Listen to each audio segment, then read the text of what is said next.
श्री शिवाय नमस्तुभ्यम हर हर महादेव। तो आज का जो ये वीडियो है ना, आप सभी लोगों के लिए बहुत ही ज्यादा खास और विशेष होने वाला है। खास और विशेष इस वजह से क्योंकि आप सभी को पता है कि कल है पौष पूर्णिमा का दिन और इस बार की जो पौष पूर्णिमा है वो पड़ रही है गुरुवार के दिन। सबसे बड़ा संयोग इस दिन का ये बन रहा है कि गुरुवार के दिन शाम के समय से पुष्य नक्षत्र की शुरुआत हो रही है और पुष्य नक्षत्र के दौरान ही पूर्णिमा की विशेष तिथि आने वाली है। जितनी भी माताएं बहनें परेशान हैं अपने परिवार को लेकर के, अपने बच्चों को लेकर के, उनकी कामनाएं पूरी नहीं हो रही है, तो पूज्य गुरु जी ने बताया कि बड़ी से बड़ी बीमारी, बड़े से बड़े रोग पूर्णिमा की रात्रि को खत्म हो जाते हैं। अगर आपकी कोई कामना, कोई हृदय की बात पूरी नहीं हो रही है ना, तो पूर्णिमा की रात्रि में इस वाले उपाय को कीजिएगा। आपकी जो भी कामना होगी पूरी जरूर होगी। मात्र आपको कटोरी दूध और एक सफेद फूल से ये उपाय करना है। कैसे करना है सब कुछ बताऊंगा पूज्य गुरु जी की कथा से सुन करके और समझ करके आसान भाषा में आपको समझाने का पूरा प्रयास करूंगा। परंतु उससे पहले आप सबसे एक छोटी सी प्रार्थना की जो लोग पहली बार आए हैं चैनल को सब्सक्राइब जरूर कीजिएगा और वीडियो को लाइक करके देव आदि देव महादेव जी का कोई सा भी प्यारा नाम कमेंट बॉक्स में लिखना मत भूलिएगा। इस पूरे वीडियो के अंदर हम लोग 3 महाउपायों के बारे में बात करेंगे जो कि आपकी अलग अलग पूर्ति के लिए सिद्ध होंगे और जिसमें से दूसरे नंबर का उपाय आप सभी माताओं बहनों को अपने बच्चों के लिए जरूर करना है।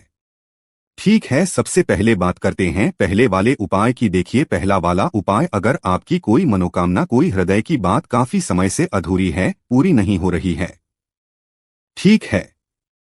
दूसरा, अगर आपका कोई कार्य अटक रहा है, काफी समय से पूरा हो ही नहीं रहा है, काफी प्रयास कर लिया आपने लेकिन वो कार्य सिद्ध नहीं हो रहा है। किसी भी कार्य की सिद्धि के लिए, मनोकामना की पूर्ति के लिए, उस कार्य में सफलता प्राप्ति के लिए आपको ये पहला उपाय पूर्णिमा की रात्रि के दिन जरूर करना है। बहुत अद्भुत और अचूक उपाय है, जरूर कीजिएगा। देखिए, आपको इसके लिए चाहिए क्या क्या। सबसे पहले आपको चाहिए होंगे चावल। कितने चावल? 7। इन्हें अक्षत भी कहा जाता है क्योंकि जब भी आप इन्हें लोगे तो ये कहीं से भी खंडित, टूटे फूटे नहीं होने चाहिए, तो इन्हें अक्षत लेना है आपको। 7 चावल के दाने और इसी के साथ में आपको लेना होगा इत्र। अब देखिए भैया, इत्र जो पूज्य गुरु जी ने कहा कि आपको कोई सा भी इत्र नहीं लेना है, केवल केसर वाला इत्र लेना है। अगर केसर वाला इत्र मिल जाए तो बहुत अच्छी बात है, नहीं मिलता है तो ध्यान से सुनिएगा। आपको 2 से 4 कलियां केसर की लेनी है और इन्हें किसी भी पानी के अंदर, थोड़ा सा 2 से 4 बूंद पानी के अंदर आपको इन्हें भिगो देना है, जिससे कि वो लाल रंग का जल बन जाएगा, वाला जल।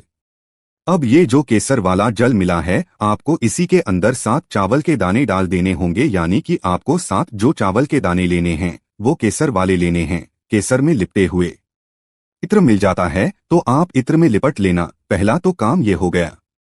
दूसरा, आपको चाहिए होगा एक सफेद फूल। ध्यान रखना, इस वाले उपाय के अंदर केतकी के फूल के अलावा, केतकी का फूल भी सफेद ही होता है लेकिन बीच में से वो कैसा है, यहाँ से पीला पीला सा होता है, तो आपको ये वाला केतकी का फूल नहीं लेना है। अगर आप गलती से भी लेते हो ना, 1000 गौ हत्या का पाप लगता है। तो आपको केतकी के फूल के अलावा जो सफेद फूल मिल जाए, एक सफेद फूल आपको ले लेना है और 1 लोटा शुद्ध जल अपने घर का, ध्यान रखना एकदम ताजा जल लेना है आपको। अब इन सभी को लेकर के आपको शाम के समय प्रदोष काल में, जब देवता अस्त होने वाले हों, उस समय पर आपको जाना होगा कहाँ पर? देव आदि देव महादेव जी के मंदिर, शिवलिंग के पास। यहाँ पहुँचने के पश्चात उपाय करने का एक खास नियम और तरीका ध्यान से सुनिएगा। इस वाले उपाय में जब भी आप मनोकामना पूर्ति के लिए उपाय करेंगे ना, 1 लोटा शुद्ध जल पहले इस उपाय में नहीं चढ़ाएंगे।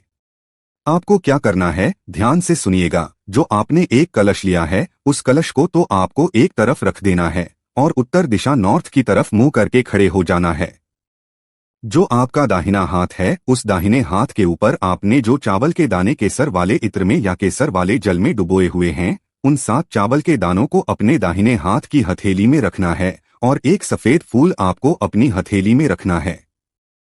उसके पश्चात आपको अपना नाम और गोत्र बोल करके महादेव जी से अपनी कामना कहकर के, ध्यान रखना, अपनी काम कह करके इस हाथ को अपने हृदय से लगा करके, मुट्ठी को अपने हृदय से लगा करके शिवलिंग के ठीक ऊपर इस सभी के सभी सामग्री को आपको छोड़ देना है। एक फूल और 7 चावल के दानों को यहाँ पर छोड़ देना है। छोड़ देने के पश्चात जो आपने 1 लोटा शुद्ध जल लिया है ना, उस 1 लोटा शुद्ध जल से देव आदि देव महादेव जी के शिवलिंग का अभिषेक करेंगे। आप किन महादेव जी के नाम से ये चीज ध्यान दीजिएगा, चंद्रमौली महादेव के नाम से, रमोली महादेव जी के नाम से आपको इस 1 लोटे शुद्ध जल को समर्पित कर देना है। जो भी जल बहता बहता जलाधारी से नीचे की तरफ आएगा, अपने दाहिने हाथ में लेना, दोनों नैनों पर लगा करके अपनी कामना कह लेना। पूज्य गुरुजी ने कहा है, एक पूर्णिमा करके देख लो, अगली पूर्णिमा तक, दूसरी पूर्णिमा तक आने तक आपका वो कार्य सिद्ध हो जाएगा, आपकी कामना पूरी जरूर होगी। अब साथ ही साथ पूज्य गुरुजी ने ये भी कहा कि अगर आपके आसपास मंदिर बहुत ज्यादा दूर है और आपके घर में पर भी बेल का पेड़ या बेल का पौधा लगा हुआ है ना, तो यही वाला उपाय बेल पेड़ के नीचे भी कर सकते हैं। पार्थिव शिवलिंग बनाने की जरूरत नहीं है। आपको क्या करना है, सिंपली 1 लोटा जो शुद्ध जल लेकर के आए हो ना, उसे साइड में रख देना हाथ में। उसी तरीके से आपको 7 चावल के दाने और 1 फूल रखना है। नाम और गोत्र बोलकर के कामना करके इसी पेड़ की जड़ों में समर्पित कर देना। और जिस जगह पर आप समर्पित करेंगे ना, चंद्रमौली महादेव का स्मरण करके शाम के समय अगर आप चंद्रमा दिखाई दे जाए तो बहुत अच्छी बात है। इस 1 लोटे शुद्ध जल को उन्हीं सभी सामग्री के ऊपर चंद्रमौली महादेव जी के नाम से समर्पित करना। जिस जगह पर भी आपको उचित लगे उस जगह पर आप इस उपाय को कर सकते हैं। पूज्य गुरुजी का बहुत ही अद्भुत और अचूक उपाय है, जरूर कीजिएगा। अब बात कर लेते हैं दूसरे वाले उपाय की, जिसके लिए मैंने आप सभी माताओं बहनों के लिए रोका था। देखिए, अगर आपके परिवार में कोई एक ऐसा सदस्य है ना जिसे भूलने की बीमारी है, ठीक है, कोई बड़ा भी हो सकता है। अगर आपके परिवार में कोई बच्चा है, पढ़ाई लिखाई में कमजोर है, पढ़ाई लिखाई तो करता है लेकिन उसे याद नहीं होता, एग्जाम में जाने के बाद में वो सब कुछ भूल जाता है, उसके दिमाग में कुछ नहीं रहता भूलने की, अगर उसकी बीमारी है ना, तो पूज्य गुरुजी ने कहा है पूर्णिमा की रात्रि, किसी भी एक पूर्णिमा की रात्रि को ये वाला उपाय आपको घर पर करना होगा। देखिएगा, 50 साल पुराना भी अगर आप उससे पूछेंगे ना, तो उसके भूलने की बीमारी, उसकी याददाश्त इतनी तेज हो जाएगी जिसकी कोई हद नहीं है। आपको इसके लिए क्या करना होगा, गौ माता का दूध लेना है। लेकिन इस वाले उपाय में आपको गौ माता का जो दूध लोगे उसका भी एक प्रमाण है, एक नियम है। आप जहां से भी दूध लेकर के आओ तो कोशिश करना जो दूध होना चाहिए वो आगे के थन का दूध होना चाहिए। गाय के जो आगे के 2 थन होते हैं ना, इन पीछे के थनों का दूध नहीं होना चाहिए। केवल इसी का दूध आपको लेना है, जितना मिल जाए उतना ले लेना। और घर पर लाने के में आपको उसी दूध का कोई ना कोई मिठाई, व्यंजन, कुछ भी मावा वगैरह कुछ भी बना लेना। कुछ भी ना बनाओ तो गर्म करके उसे मीठा कर देना। और उसी को क्या करना है, जब रात्रि को 12 बज जाए, पूर्णिमा के दिन रात्रि को 12 बजे, मैं यहाँ लिख भी देता हूँ, रात्रि 12 बजे आपको वो जो खीर आपने बनाई या जो मिठाई आपने बनाई या जो दूध आपने बनाया, आपको चंद्रदेव की रोशनी में उस कटोरी को रख देना है। 12 बजे से आधे घंटे पहले ही रख देना और इसके ऊपर इस चंद्रमा की रोशनी को गिरने देना। अब आपके परिवार में जो भी ऐसा व्यक्ति है जिसे भूलने की बीमारी है ना, रात्रि को 12 बजे चांद को देखते हुए उसे इस मिष्ठान को, या तो ये जो मीठा दूध है या खीर आपने बनाई है या जो मिठाई आपने बनाई है ना, इस मिठाई को उसे खिला देना।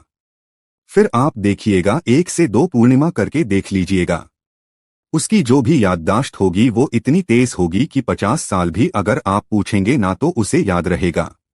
पूज्य गुरुजी का बहुत अद्भुत और उपाय है, जरूर कीजिएगा। अब बात कर लेते हैं तीसरे वाले उपाय की। देखिए, तीसरा वाला उपाय जो है ना, वो सभी माताएं बहनें जिनके घरों में बच्चे हैं ना, उन सभी की समस्या है कि वहां पर बच्चे क्या करते हैं, मोबाइल ज्यादा देखते हैं, टीवी ज्यादा देखते हैं, या फिर ज्यादा पढ़ाई करने की वजह से उनकी आंखें कमजोर हो गई है। तो आंखें अगर आपके परिवार में किसी भी व्यक्ति की कमजोर है, चश्मा मोटा चढ़ा हुआ है, आंखों के चश्मों का नंबर कम होने का नाम ही नहीं ले रहा है, बहुत ज्यादा दुख, तकलीफ, परेशानी है आंखों को लेकर के ना, तो जो भी पूर्णिमा पड़े उसी पूर्णिमा के दिन रात्रि को आपको क्या करना है, थोड़ी सी खीर बनानी है। और उस खीर को आपको एक पीपल के पत्ते पर रखना है। पीपल का पत्ता लेना और उसके ऊपर थोड़ी सी खीर रख देना। रख दोगे और इस पीपल के पत्ते को आपको चंद्रमा रोशनी में खीर के साथ ही किसी भी प्लेट के अंदर रख देना।